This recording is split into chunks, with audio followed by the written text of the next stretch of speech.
Good evening, First Baptist, and welcome to Wednesday night Bible study. Over the next 5 weeks, we will be talking about the healings of Jesus. We're going to look at 5 different ones. And the first 4 weeks, we're going to be looking at healings of Jesus that took place in multiple Gospels. So in Matthew, Mark, Luke, the Synoptic Gospels, we're going to be looking at healings that took place in both, and to seeing the similarities, seeing the differences, seeing how maybe one of the authors of the Gospels had more to say than the other ones. So we're just going to go and kind of just walk through them step by step and look at the healings and look at it from the Jesus, because as we look at these healings of Jesus, we look at this divine nature of Jesus and what he did, but there's still this element of this human interaction of Jesus that I think that we can still get so much out of. That to me, the healings are just so fascinating because of Jesus's human interactions. So the first one that we're going to be looking at, in the last week of the healings, we're going to be looking one in John. So this week is the healing of a boy with a demon, or Mark likes to call it healing of a boy with a spirit. So this passage in Matthew is in Matthew chapter 17, verses 14 through 21. Then Mark talks about it in Mark chapter 9. Verses 14 through 29. And then Luke talks about it in chapter 9 also, verses 37 through 43. So if y'all go ahead and if you want to get your Bibles and open up, we're going to begin with Matthew. But as you begin to look at these different passages, you see Matthew gives about 7 verses, and Luke gives about 7 verses, but Mark has a lot more to say. Mark has a lot more details that he wants to add about this encounter, and so we're just going to walk through, and as we read line by line, verse by verse. I had a professor in seminary, and he said to often read between the lines, to fill the passage, to use your senses. What do you see? What do you hear? What do you taste? What do you touch? What do you smell? So read between the lines. Use your senses as we go through these passages. So I'm going to be using the NRSV version, and we're going to begin in Matthew. So if you have your Bibles ready, we'll be starting in verse 14. In Matthew, calls to Jesus cures a boy with a demon. All right. So it begins with verses 14. When they came to the crowd, a man came to him. Him is referring to Jesus, and knelt before him. So who is they? As I look back and further in chapter 17 in Matthew is the Transfiguration passage, where Matthew goes up with Peter, James, and John up to the mountain where he has that experience with Moses and Elijah. So obviously it must have been that they were coming back down the mountain. And as they came down to the mountain, they encountered a crowd. And this crowd, must have said, well, let's go on to 15, and said, the Lord, a man knelt before him and said, Lord, have mercy on me, for he is my son, for he is an epileptic, and he suffers terribly. He often falls into the fire and into the water. So they encounter this crowd. So in this crowd, we find we will find out later that there were disciples in the crowd. There was the man, the daddy, and the son who was sick. And this man comes to Jesus and said, my son's not well, and he begins to explain it. And then the story goes, verses 16. And I brought him, he's telling Jesus, the daddy's telling Jesus, I brought him to your disciples, but they couldn't cure him. And then Jesus gets upset. And he answers, you faithless and perverse generation, how much longer must I be with you? How much longer must I put up with you? And imagine the disciples hearing that. Oh, they probably just wanted to shrink. Just like, oh no. So Jesus gets frustrated. And the disciples couldn't help them. And so Jesus continues. Let's go ahead and continue in verse 18. Jesus rebuked the demon, and it came out of him, and the boy was cured instantly. Then the disciples came to Jesus privately and said, why couldn't we cast it out? And he said to them, because of your little faith. For I tell you, if you have faith the size of a mustard seed, you will say to this mountain, move from here to there, and it will move, and nothing will be impossible for you. So Jesus, in this moment, he heals the person, he heals the boy, and the demon comes out. And the demon is a term that's broadly used during the first century for people who are sick, people that have illnesses or things that they have that people can't describe. They just go ahead and use that term demon for everything. So, but this was called epilepsy that Jesus pulls out of the man. But then Jesus pulls the disciples away. I imagine the crowd probably went down. The crowd ventured off. They were amazed, but they ventured off, and Jesus pulls them aside, and they begin to, they begin to ask, why, Jesus, why couldn't we do this? And he responds by saying, you of little faith. Now, what does that mean? You of little faith. Did they not believe in Jesus enough? Maybe they didn't believe in themselves enough to do it. But Jesus begins to talk in this parable of this mustard seed. He begins to use these imagery of just everyday life, things that they could relate to, and begins to explain to them why they couldn't. So that's kind of Matthew's take on this passage. So let's venture over to Mark. So Mark chapter 9. Now, of course, Mark has more to say. And Mark calls it, instead of a demon, calls it healing of a boy with a spirit. So if you could, I'm going to venture over to me. Starts in chapter 14. It goes to verse 29.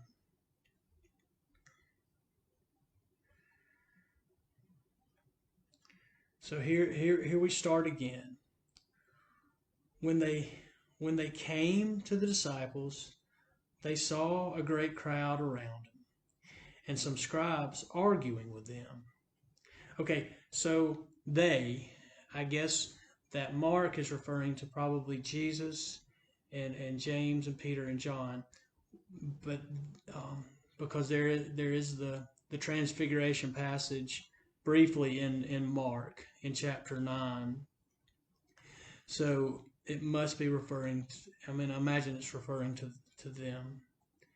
But he comes to the disciples, and they see a great crowd. And in the crowd, the difference is they're scribes, it says. And some scribes are arguing with them. So these scribes must have been arguing with the disciples, or something must have been going on. But so the daddy and the son and the townspeople are all there. And when the crowd, in verse 15, when the whole crowd saw him, they were immediately overcome with awe, and they ran forward to greet him. So here's different. From Matthew to Mark, the crowd saw Jesus, saw those other disciples. They were overcome with awe, and they ran forward to greet Jesus. And Jesus must have overheard the arguing, because in verse 16 he asked them, "What are you arguing about with them?" So within in verse 17 it says, "Someone from the crowd answered him, 'Teacher,'" so this was the daddy, "'Teacher, I brought you my son. He has a spirit that makes him unable to speak." This was different than Matthew. Matthew didn't say anything about speaking. And whenever it seizes him, it dashes him down, and he foams and grinds his teeth and becomes rigid. And they asked your disciples to cast it out, but they could not do so. So the daddy begins to talk to Jesus, begins to yell out from the crowd. So I imagine the crowd began to quiet down and began to listen to what was saying. But he begins to talk differently, saying that my son can't speak, and he calls this illness a spirit that throws him down. But he becomes a much more descriptive. But then he throws in the same thing that Matthew did. I asked your disciples, and they couldn't help me. They couldn't help. And in this moment, just like in Matthew in verse 19, it says, he answered them, "You faithless generation, how much longer must I be among you? How much longer must I put up with you? Bring the boy to me." Jesus gets frustrated and demands for the boy to be brought to him. And in verse 20 it says, "And they brought the boy to him." So we don't know if it was the disciples, if it was the daddy, if it was just crowds, people they brought. But I can imagine it was probably the daddy. And because the boy was ill, he was sick, and so in a way he was considered unclean. So probably, I'm guessing that not many people may have wanted to help him. So in verse 20 it says, "They brought the boy to him. When they saw him, immediately it convulsed the boy." I guess that is it referring to the spirit.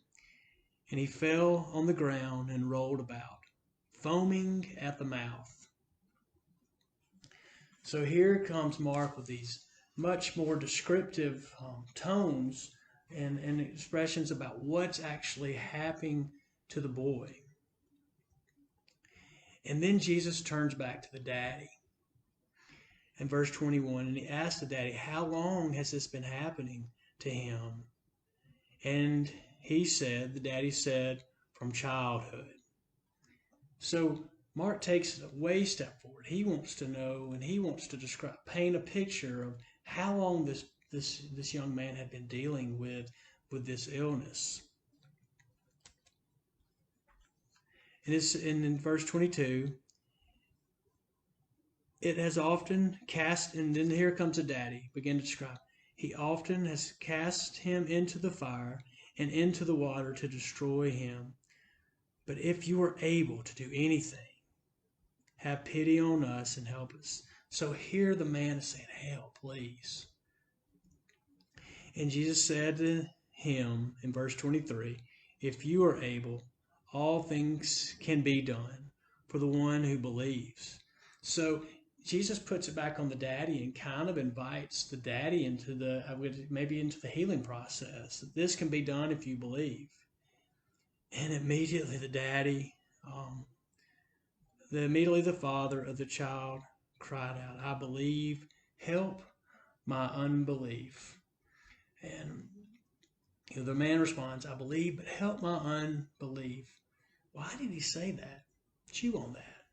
Why did he say that? Just thinking, maybe I don't know. It's a pretty intense moment that's happening. His boy is sick, and he's concerned, and he's coming to a man to ask him for help, and the man kind of turns it on him, says, "If you believe in me," And maybe it's the whole thing about faith, and that a part of faith sometimes is doubt, that um, we struggle because he said, immediately the father of the child cried out, I believe, help my unbelief. And when Jesus saw that, a crowd came running together. So the crowd closed in. And he rebuked the unclean spirit, saying to you, spirit that keeps this boy from speaking and hearing, I command you, come out of him and never enter into him again. And after crying out and convulsing terribly, it came out.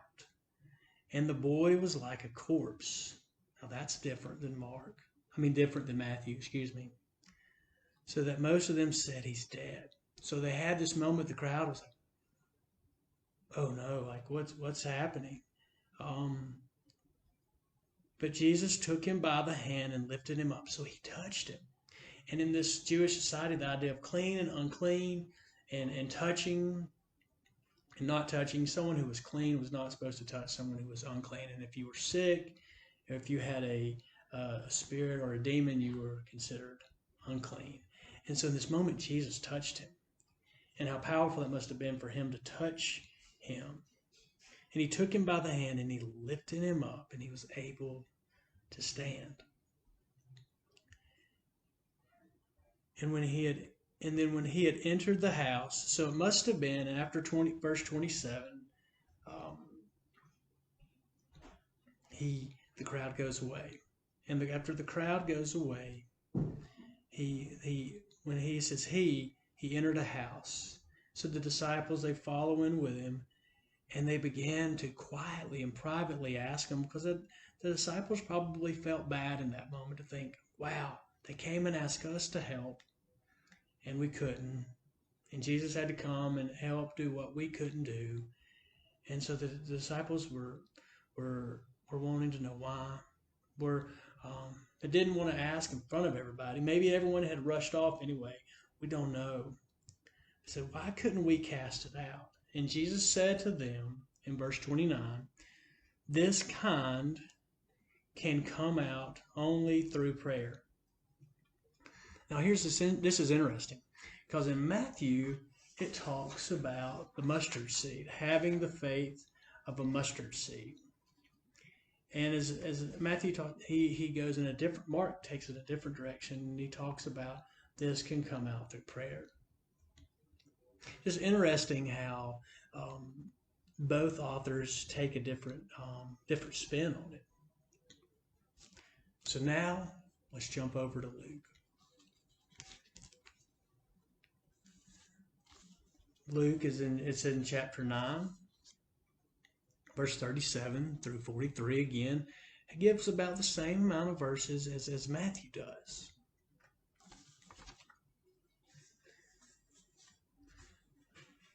I'm partial to Luke. Luke is I guess my favorite gospel. It's one I think that kind of reveals more of the humanity of Jesus. More so than the other, even though the other ones do. So here we go. Now this passage directly, we're in Mark. There's a transfiguration. There's another story, and then there's the story of Jesus and the demon, the boy with the demon. Luke is very much like Matthew. There's a story in Luke of the transfiguration, and it transitions right into when Jesus heals the boy with a demon. So here we go. On the next day, now this is different. Here we go. On the next day, hang on to this. When they had come down from the mountain, a great crowd met him. So there was no mention of a mountain. And no, I guess it was kind of inferred in the other two, but Luke kind of goes and puts this extra description into it. They had come down from the mountain, so this fits perfectly in from the transfiguration story. And they, like I said, was Peter, James, and John, and Jesus. And they had come down from the mountain, and a crowd met them. And then a man from the crowd shouted, just like in Mark, instead of coming and kneeling down like it did in Matthew, just like in Mark, the man began to yell out, being an advocate for his son, "Teacher," he called him teacher, "I beg you to look at my son. He is my only child."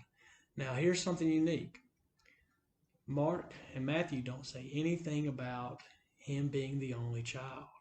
But Luke found this element to be very important to say, to have. But suddenly suddenly a spirit seizes him, and at all once he shrieks. It convulses him until he foams at the mouth, and it mauls him and will scarcely leave him out. So here's a few, see. So he begins just to describe, what he's dealing with. It's like in Mark, "I begged your disciples," here it comes again, the same thing of the disciples. "I begged your disciples to cast it out, but they could not." And Jesus answered, "You faithless and perverse generation, how much longer must I be with you and bear with you? Bring your son here." So he commands them over. But this language of "you faithless and perverse generation" it is just like Matthew's. Mark is a little bit similar. Mark says "you faithless generation," but this perverse generation, he adds that just like Matthew. And the interesting thing about this is in Luke chapter 9 earlier, in the first 6 verses, this is where Jesus commissions the 12. And he gives the 12 their marching order. And in verse 6, it says, "They departed and went through the villages, bringing good news and curing diseases everywhere."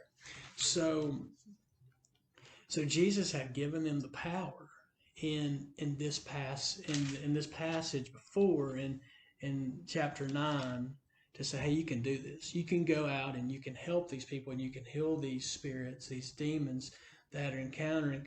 But for some reason, the disciples get here and they can't do it. So Jesus gets frustrated and he says, "Bring the boy here." And the interesting thing is, I wonder if Jesus said, just probably thinking, "I just told these guys they could do it. Why couldn't they do it?" So verse 42. "While he was coming down, the demon dashed him to the ground in convulsions. But Jesus rebuked the unclean spirit and healed the boy and gave him back to his father. And all were astounded at the greatness of God." And that's where it ends. So the interesting thing is it ends there. There's no conversation that's recorded. That doesn't mean a conversation didn't happen, because obviously it happened in the other passages. It's just Luke, I guess, didn't feel the need to include that passage where in Matthew it says the disciples pulled Jesus aside and said, "Why can't we do this?" And he began to talk about the mustard seed and having the faith of a mustard seed. And then in Mark, he talks about the importance of prayer, and this can only be done with prayer. But in Luke, he just ends it. Interesting. So the beautiful thing about these writers is that they saw stories. They saw the story, they heard the stories talked about, and they began to write. And how each one captures different things. It's just kind of a beautiful thing to be able to put them together and to kind of sometimes get a bigger picture of understanding the story more fully. So as we read this passage, just some thoughts going forward. Sometimes I think we feel like the disciples. We see these they saw these powers of Jesus firsthand, and what that must have been like would have been awe-inspiring. and they also saw their humanity. And as they watched Jesus interact and do things the way they did, they probably in a way maybe experienced disconnect, even though Jesus says that I'm here with you and I want you to do these things and I want to help you do these things. And as Jesus tried to commission them and empower them to say, you can do a lot of these things, they struggled. And I think we can relate to that, because as we see these passages of healings of Jesus, wow, this is really powerful stories. But we wonder, this divine element of Jesus that allowed him to do this. But I wonder if Jesus got frustrated, more so of the disciples, maybe just not believing in themselves, not trusting themselves and their ability to be able to heal, be able to help people. I think, sometimes as followers, we don't trust ourselves. We don't believe in ourselves. We've seen the mistakes that we've made in the past, or we encounter a new situation and we get a little timid, we get a little scared, and maybe there's more than us than we realize, more than we give ourselves credit for, and we can still play that role of healer, whether with our care, with our concern, with our faithfulness. That maybe not in the same way Jesus did, but in that we can bring healing to people in ways that we can, and in more gentle ways of helping people find peace, of helping people find comfort. And so the other thing is, I think, was really neat about this passage is here's this daddy who was an advocate for his son. In the midst of a crowd, you can be drowned out. You can be pushed aside, and he's having to care for his son who was struggling to move. And how beautiful it was that he was an advocate for a child. A child didn't have a voice. A healthy child didn't have a voice in that day. They weren't often seen as human until they were able to get older and able to work. So he was a child, but he was also considered unclean because his own way he was an outcast. So the gumption that the daddy had to carry him and to get him into the crowd and go to Jesus and have the gumption amongst his peers who possibly could to ridicule him, isolate him, he went ahead and he was an advocate for his son.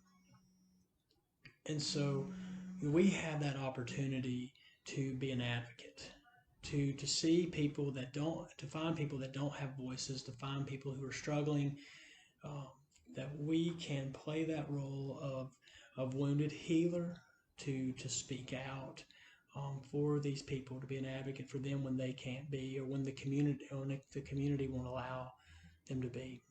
So next week, so that kind of wraps up this week. So next week, if you want to go ahead and start getting ready, just reading up on it a little bit, it's the healing of Bartimaeus. So this comes from Matthew chapter 20, Mark chapter 10, and Luke chapter 18. And again, we'll look at the similarities and the differences, and maybe there's so much within these passages that we can take and we can use in our own lives. But there's also, we might just glean a few, like we did tonight, just a few things, but there's just so much that, but thank you for joining me. And, hopefully this will spark some more interest as you read some of the other stories. So I hope you have a good night, and I will see you again next week.